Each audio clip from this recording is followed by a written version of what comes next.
versículos 24 al 25. Mateo 13, 24 al 25. Y dice, el título de este tema es ¿por qué existe el mal?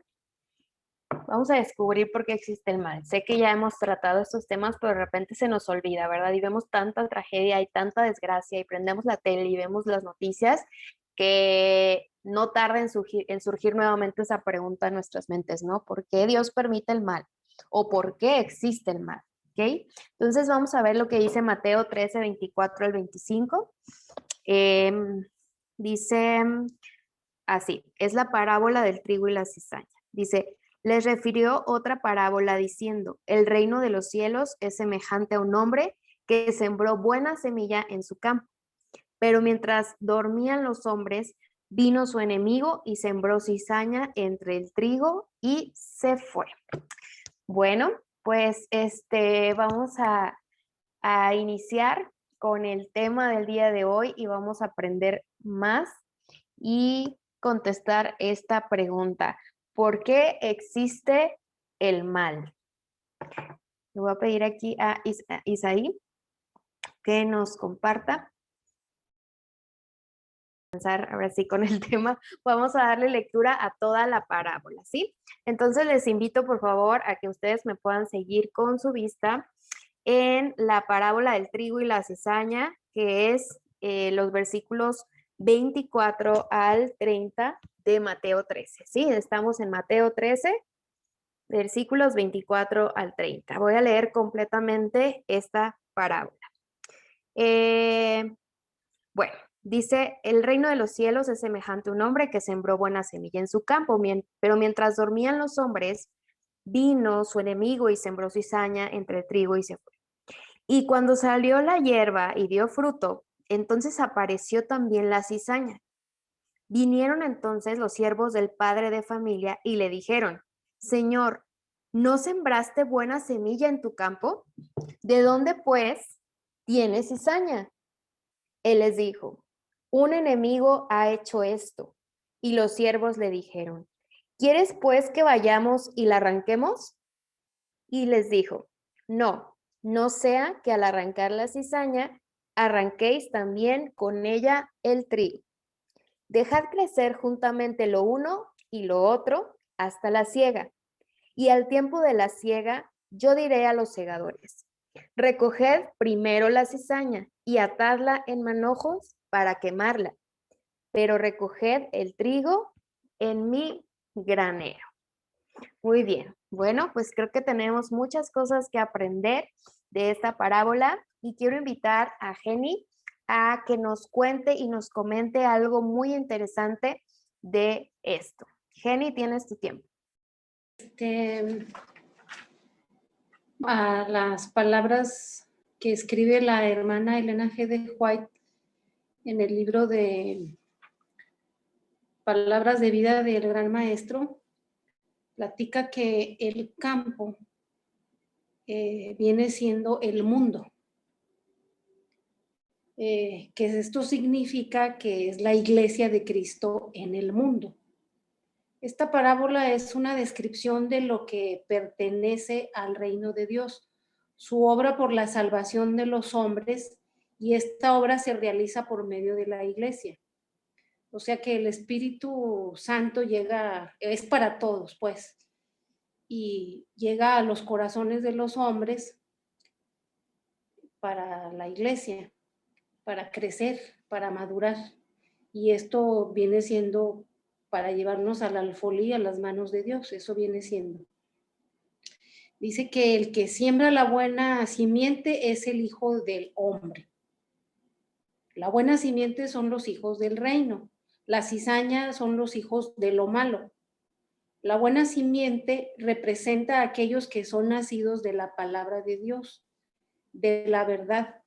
La cizaña representa a una clase que constituye los frutos o la personificación del error en los falsos principios. Y el enemigo que lo sembró es el diablo. Ni Dios ni sus ángeles han sembrado jamás una simiente que produce cizaña. La cizaña es sembrada siempre por Satanás, o sea, es el enemigo de Dios. Platica que en el Oriente también se practicaba esto que hemos escuchado ahorita de Dani, que leyó la parábola, que cuando tenían algún enemigo, las buenas personas que sembraban el campo, el enemigo iba al anochecer y sembraba plantas o hierbas nocivas que crecían y eran muy parecidas a lo que ellos sembraban y brotaban conjuntamente, crecían igualitos, pero dañaban la cosecha, imponían dificultad y pues puras pérdidas para sus dueños del campo. Dice que así mismo es la enemistad del diablo con Cristo, o sea, es comparado. Satanás esparce sus malas semillas entre el grano bueno y atribuye al fruto de esta siembra al Hijo de Dios, trayendo al seno de la iglesia a aquellos que llevan el nombre de Cristo, pero cuyo carácter lo niega. El maligno hace que Dios sea deshonrado, que la obra de salvación quede falseada, pues quede en mal. Y las almas pues también quedan en peligro. Dice que los siervos de Cristo pues se entristecen al ver los verdaderos creyentes mezclados en la iglesia. Dice, anhelan hacer algo para limpiar la iglesia, como los siervos del padre de la familia. Están listos para desarraigar la cizaña, pero Cristo dice, no, porque cogiendo la cizaña, no arranquéis también con ella el trigo. Dejad crecer juntamente lo uno y lo otro hasta la siega, lo que dice la parábola.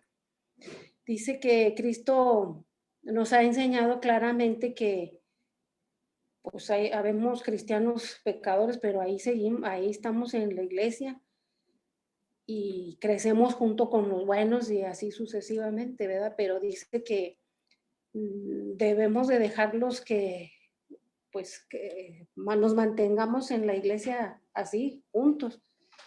Dice, pero no nos ha encomendado la tarea de juzgar el carácter que tengamos los nocivos o los no nocivos, ¿verdad? Hablemos así como habla la hierba nociva dice, Él conoce demasiado bien nuestra naturaleza para confiarnos esta obra a nosotros. Si tratásemos de extirpar de la iglesia a aquellos que suponen ser cristianos falsos, cometeríamos seguramente errores. A menudo consideramos sin esperanza a los mismos a quienes Cristo está atrayendo hacia sí. Si nosotros nos encargáramos de hacer la limpia, pues seríamos muy buenos para juzgar, ¿verdad? Pero todos tenemos esa bendita esperanza de recuperarnos, como quien dice, de esa hierbita mala, pues también tenemos derecho a ser recuperados. Dice que si tuviéramos nosotros que tratar con estas almas de acuerdo con nuestros juicios imperfectos, tal vez ellos extinguirían su última esperanza. Muchos se creen cristianos ser hallados faltos al fin. En el cielo habrá muchos de quienes sus prójimos suponían que nunca estarían allí. El hombre juzga por la apariencia, pero Dios juzga el corazón. Al fin, la cizaña y el trigo van a crecer juntos hasta la cosecha. Y la cosecha que viene siendo el fin del tiempo de gracia. Gracias. También hablarles un poquito más acerca de esta parábola y quiero compartirles unos textos que hacen referencia a por qué, un poquito más, ¿verdad? Ya Jenny explicó por qué no se tiene que arrancar la cizaña, ¿no? Porque está unida al trigo y que puede provocar algo más, pero ¿qué significa esto? O sea, ¿cuál es la enseñanza que tenemos detrás de esto? Ahorita la voy a compartir.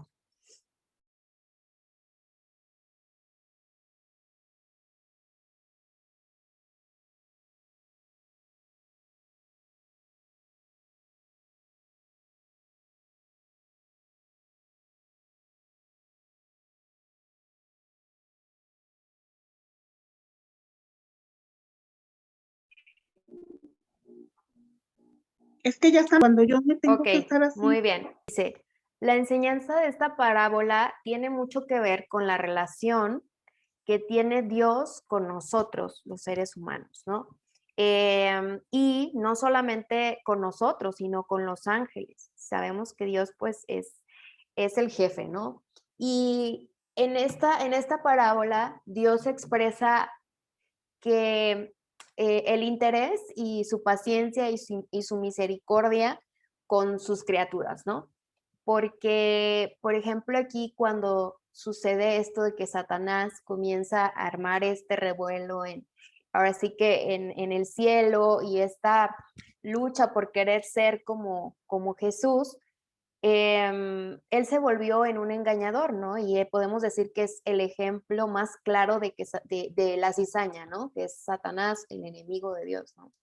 Sin embargo, cuando él pecó en el cielo, los ángeles leales no discernieron plenamente su carácter, ¿sí? Y entonces, esta fue la razón por la cual Dios no destruyó a Satanás, porque muchas veces preguntamos, bueno, si él era la cizaña, si era el problema, ¿por qué no lo destruyó Dios y nosotros ni existiríamos? No, no se crean, sí existiríamos, pero en otro, no hubiera pasado esto del pecado, ¿no? Y estaríamos conviviendo con Dios. Sin embargo, Dios permite que Satanás todavía esté obrando y que pues ahora sí que no haya sido destruido, porque él quería revelar a sus ángeles cómo es la justicia y el amor de Dios. Y lo mismo pasa con nosotros como seres humanos y en la iglesia. Dios nos muestra que es un Dios justo y que cada persona va a tener ahora sí que pues su veredicto de acuerdo a su corazón, a su consagración y todas las oportunidades que Dios nos ha dado, ¿no? Entonces, uno de los motivos por el cual no se arranca la cizaña es por eso, para que todos los demás podamos ver la justicia y el amor de Dios. Y también, ya Jenny nos hablaba acerca de que esto sucede en la iglesia, ¿no? Y que pues las raíces o las personas la cizaña está muy entrelazada con el trigo. Y si nosotros trasladamos esto a la iglesia, pues encontraremos cristianos que sean verdaderos discípulos y cristianos que sean falsos, a pesar de que asisten a la iglesia, de que se reúnen en la iglesia, pues realmente no tienen esa relación con Dios o tal vez no, pues no han tomado esa decisión, ¿no? Y entonces, esto es algo que vamos a poder ver en los últimos días. La iglesia no va a ser limpiada todavía hasta que Jesús venga, ¿no? Ya también Jenny mencionaba por qué. Y, y bueno, aquí se nos dice que si por esto el mundo tendrá derecho a dudar de la verdad de los cristianos. Y yo creo que eso es lo que vivimos mucho, ¿no? Por ser cristianos somos más juzgados, somos muy observados y las personas pues nos miran pensando que somos perfectos, ¿no? Pero también dentro de nuestra iglesia existe esta cizaña que personas que hacen cosas indebidas, que abusan ahora sí como del nombre del cristiano para obrar de manera equivocada. Y obviamente las personas que están alrededor y los ven, pues sí pueden juzgar, ¿no? Pueden decir, ¿cómo es posible que si es cristiano sea de esta forma o haga tantas cosas, ¿no? Sin embargo, los verdaderos discípulos, los verdaderos cristianos no deberían de descorazonarse o de desanimarse por los falsos hermanos y recordar lo que ocurrió en la iglesia primitiva, ¿no? Por ejemplo, conocemos la historia de Ananías y Zafira. Al final de cuentas, ellos pues estaban unidos con los discípulos. También Simón el mago fue bautizado, ¿sí? Y por ejemplo, Judas fue parte de los apóstoles. Y obviamente Dios sabía qué había en el corazón de ellos. Sin embargo, llegó el momento en que ellos pues ahora sí que tuvieron pues no su castigo, pero su fin, ¿no? Sin embargo, Dios los tuvo ahí. Entonces, nosotros no debemos de desanimarnos si vemos que esto es cada vez más frecuente dentro de nuestra iglesia, porque al final Dios hará justicia, y su justicia se va a manifestar en los últimos días. Entonces, esta es mi aportación. Ya desglosamos o ya profundizamos un poco más acerca de esta parábola, de lo que significa. Y pues vamos a continuar con lo siguiente. Permítanme un tantito. Muy bien, muy buenas noches a todos. Bueno, esta es una historia que todos conocemos, ¿no? Y que yo creo que de memoria la sabemos. Y bueno, ahorita estamos analizando algunos detalles que a lo mejor no, en los que no habíamos meditado, ¿no? Teníamos una pregunta por ahí en el título de nuestro tema que dice, ¿por qué existe el mal? Y no sé si ya con lo que nos han platicado ahorita podemos contestar esta pregunta. Yo creo que en algún momento nos la hemos hecho nosotros, ¿sí? O alguien nos ha preguntado, pero ¿por qué Dios permite? Ahorita comentaban eso, ¿no? Entonces, muchas veces no sabemos qué decir, ¿no? ¿Por qué existe el mal? ¿Por qué Dios permite? Y es triste que como cristianos no podamos dar una respuesta a esto, ¿no? Entonces, ojalá que estos comentarios que ahorita hemos escuchado nos ayuden a a tener esto claro, ¿verdad? Eh, muy bien. Y bueno, ¿por qué Dios usó esta historia? Nos comentaba Genio ahorita al principio que esto era lo que nos cuenta por aquí Jesús en esta parábola, era algo muy común, ¿sí? En aquellos tiempos. Era una forma de vengarse, ¿sí? Del que me había hecho daño o del que me caía mal, así de plano, ¿sí? Eh, Actualmente pues no existe esa práctica, pero a lo mejor nosotros hacemos otras cosas, ¿no? Por ejemplo, le ponchamos las llantas al vecino, le echamos la basura, o a alguien que nos cae mal, eso sí es muy común, ¿no? En estos tiempos, así que es algo muy similar, ¿no? A esto que nos platica Jesús. Y bueno, en aquellos tiempos la gente sabía muy bien de lo que les estaba hablando, ¿no? Se familiarizaban muy bien con la historia. A lo mejor a nosotros no se nos hace muy familiar esto, pero bueno, ya vemos por qué Jesús contó esta, esta historia de esta manera, ¿no? Tal vez en nuestros días la platicaría de otra manera, ¿no? Jesús, para enseñarnos estas verdades que estamos repasando en esta tarde. Y bueno, vamos a ir cerrando con este asunto. Miren, dice que se permite que la cizaña crezca entre el trigo. Sí, bueno, ya ahorita escuchamos algo de esto, ¿no? Pero ¿por qué decimos, por qué Dios permite? ¿Por qué estamos mezclados, ¿no? Porque, y no nada más es dentro de la iglesia, ¿no? O sea, donde quiera que usted se para, siempre hay gente buena y gente mala. Y a veces pues nos fastidia la vida, ¿no? Este asunto, porque ¿por qué no todos en mi trabajo son buena onda? ¿Sí? ¿Por qué siempre hay uno que está ahí dando lata? ¿Por qué en la escuela? ¿Por qué en la iglesia? ¿Sí?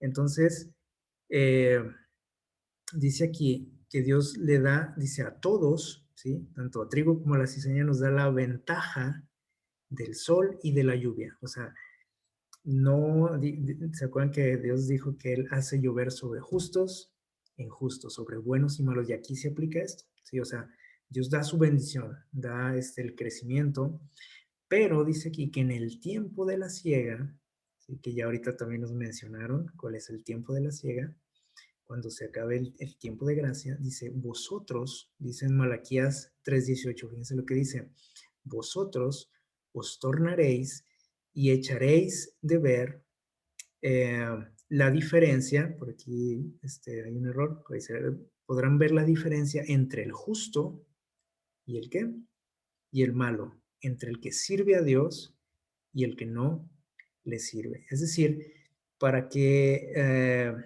se, se pueda separar el trigo y la cizaña, ¿qué se necesita? Según lo que nos dice Jesús ahí en la parábola. Se necesita que crezcan, ¿sí? Entonces no se puede cortar a la primera, como no lo hizo con Lucifer, ¿se acuerdan? Ahorita también lo mencionamos. Tuvo que dejar que los planes del enemigo crecieran, se desarrollaran. y que poco a poco se fuera manifestando lo que era realmente. Eh, Ahorita en los días en los que vivimos, tal vez nos damos cuenta de que hay mucha maldad, o sea, en extremo, ¿sí? Si usted prende un noticiero, se asusta uno, se fastidia uno de tanta cosa que sucede, eh, que prácticamente no hay noticias agradables ahorita, ¿sí? Entonces, uno puede decir, ¿por qué Dios no le pone fin a esto? Bueno, si estamos viendo que esto ya está así como que llegando a un límite, eso también nos enseña algo, ¿sí? De que el pecado, de que los planes del enemigo están madurando, están llegando a su clímax, podemos decir, y que muy pronto Jesús va a hacer la separación, ¿sí? Eh, Así que los acontecimientos que nosotros vemos a nuestro alrededor nos indican que la cosecha, ¿sí? Está madura prácticamente, o sea, se está viendo quién es quién, ¿sí? De qué lado estamos los seres humanos. Y cuando la cosecha está lista, ¿qué sigue? Bueno, pues ya hay que hacer la recolección, ¿no? Del fruto. Y esto es a lo que viene Jesús por segunda vez. Entonces, si estamos viendo que la cosecha ya está prácticamente madura, ¿sí? Esto nos enseña que Jesús viene muy, muy pronto, ¿sí? No podemos estar hablando de que, a ver, ¿cuándo viene Jesús? ¿Sí? O de que, bueno, pues uno hay que alistarse porque pues, igual va a venir Jesús cuando Él quiera, pueden pasar muchos años. No, porque lo que estamos viendo nos dice que esto ya está muy, muy cerca, ¿ok? Entonces, esto nos debe de animar, ¿sí? Aunque sí nos puede desesperar un poco lo que vemos, tiene que animarnos el hecho de saber que la cosecha está madura, ¿ok? Eh, y bueno, dice aquí que Cristo mismo, fíjense bien, decidirá quiénes son dignos de vivir con la familia del cielo. Y esto es una buena noticia para nosotros, porque no lo va a decidir ni mi amigo, ni mi vecino, ni el pastor, ni nadie más, ¿sí? Dice que Cristo lo va a decidir. Él es el que está juzgándonos, ¿se acuerdan? Pero también él está intercediendo, ¿sí? Entonces, no podemos pensar que Él vaya a cometer un error con nosotros, ¿sí? O sea, el juicio no tiene por qué asustarnos, no tiene por qué darnos desconfianza, ¿sí? Él no puede ser sobornado ni puede cometer errores en estos asuntos. Es algo que nos debe de dar esperanza, tranquilidad también, y también nos debe de motivar a hacer las cosas bien, ¿no? Para estar tranquilos, ¿verdad? Porque cuando debemos algo es cuando sí nos preocupamos, ¿no? Entonces dice, Él juzgará a cada hombre de acuerdo con sus palabras y sus obras. Todo lo que somos, todo lo que hacemos, pensamos, etcétera, va a ser analizado, ¿verdad? Nuestras intenciones. Y qué bueno que Él es el encargado, ¿no? Porque decía ahorita Jenny que eh, tendríamos que preocuparnos, ¿sí? Si esto estuviera a cargo de un ser humano, ¿no? O de la misma iglesia, porque mencionábamos eso, ¿no? Si Él nos hubiera dado esa facultad de juzgar a las personas, de decidir quién se queda y quién se va, cometeríamos muchos errores, ¿sí? Dentro de la iglesia. Y a veces lo hacemos, ¿no? Nos atrevemos a eso, a tomar a ocupar ese lugar de jueces y cometemos muchos errores, ¿no? Pero qué bueno que Él es el que se encarga de esto, ¿sí? Dice, el hacer profesión, esto sí debería de preocuparnos un poco, fíjense bien, el hacer profesión de piedad no pesa nada en la balanza. ¿Qué les parece? Aquí ven ustedes una balanza en la imagen y el decir nada más, dice aquí, el decir que soy o el aparentar que soy, eso no pesa, dice en la balanza. O sea, no tiene validez. Para Dios no vale, no sirve. Así que es algo que nos debe de motivar a analizarnos, ¿no? Autoanalizarnos, de reflexionar en nuestra vida, ¿ok? qué estoy haciendo bien, qué estoy haciendo mal, si soy pura apariencia, ¿sí? Yo creo que todos lo sabemos, ¿no? O si es nada más de lengua, como decimos, ¿no? Lo que profeso. Ojalá que, y si es así, bueno, todavía tenemos esperanza, ¿no? Porque el tiempo de gracia, aunque está cerca de terminarse, todavía no se termina, entonces tenemos esperanza. Y si estoy haciendo las cosas mal, pues tengo que pedirle a Dios que me ayude a dar un giro, ¿no? En mi vida. Y dice, es el carácter lo que decide el destino, ¿sí? No lo que los demás creen de mí, ¿sí? O lo que les hago ver a los demás, sino el carácter. Y el carácter lo estudia muy a profundidad ¿quién? Dios. O sea, Él sabe lo que soy, sabe mis motivaciones, ¿sí? Mis intenciones, aunque yo pueda engañar a todos los demás, ¿sí? A mis amigos, a los hermanos, a la familia, y que todos crean que soy un angelito, ¿sí? Dios me conoce y Dios va a evaluar mi carácter, ¿sí? O sea, lo que soy realmente.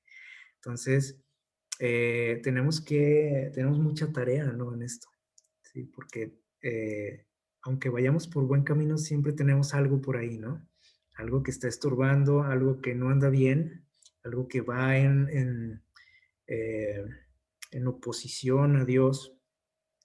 Y hay que pedirle mucha ayuda a Dios para que nos transforme, ¿sí?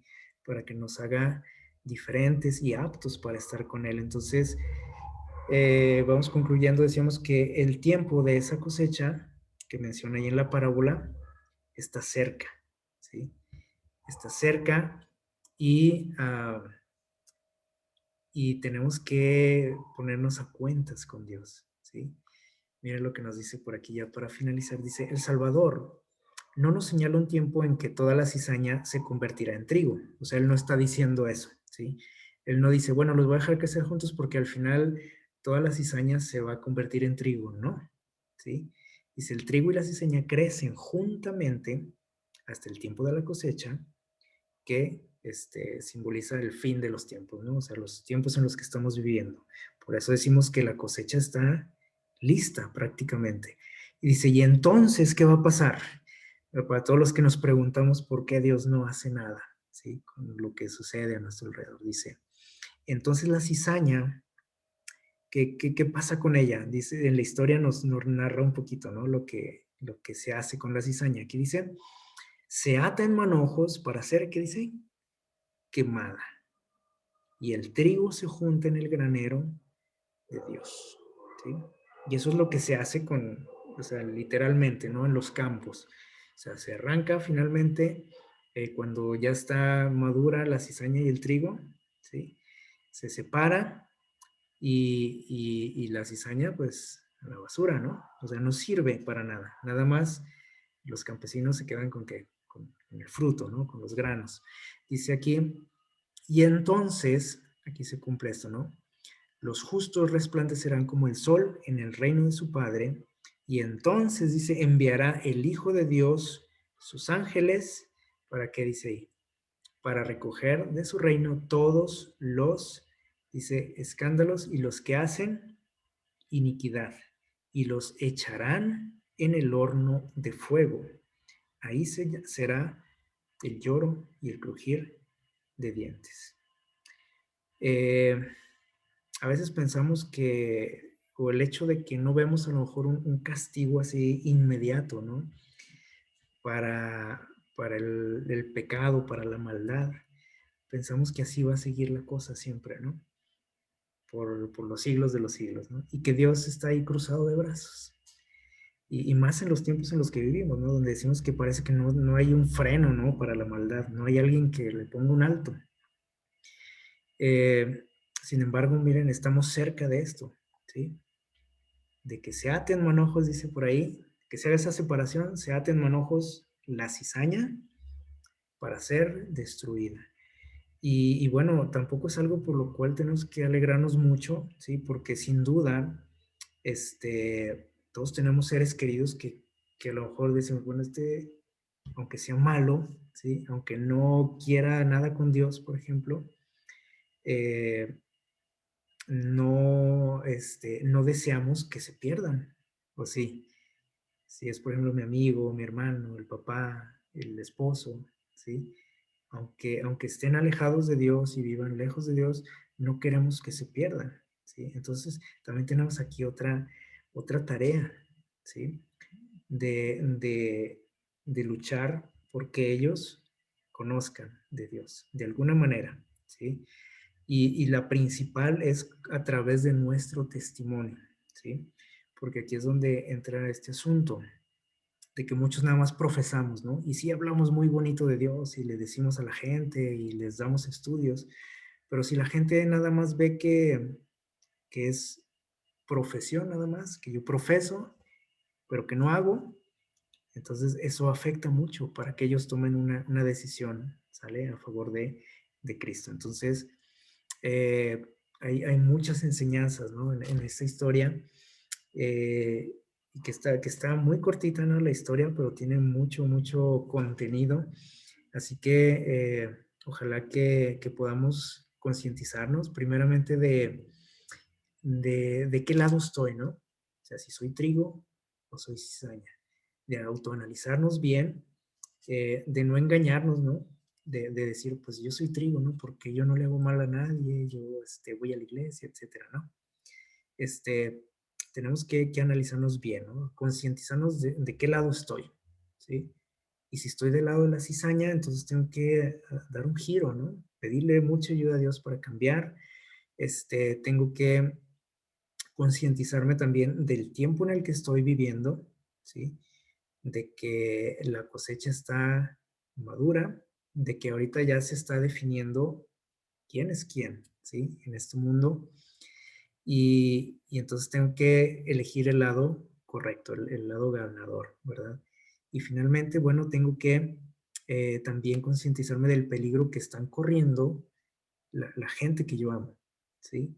Mis amigos, mi familia, ¿sí? La gente cercana primeramente, ¿no? Y que con la ayuda de Dios podamos también llegar a ellos, ¿verdad? Así que, bueno, ojalá que hayamos podido responder la pregunta, ¿no? que lanzamos por ahí en el título. ¿Por qué existe el mal?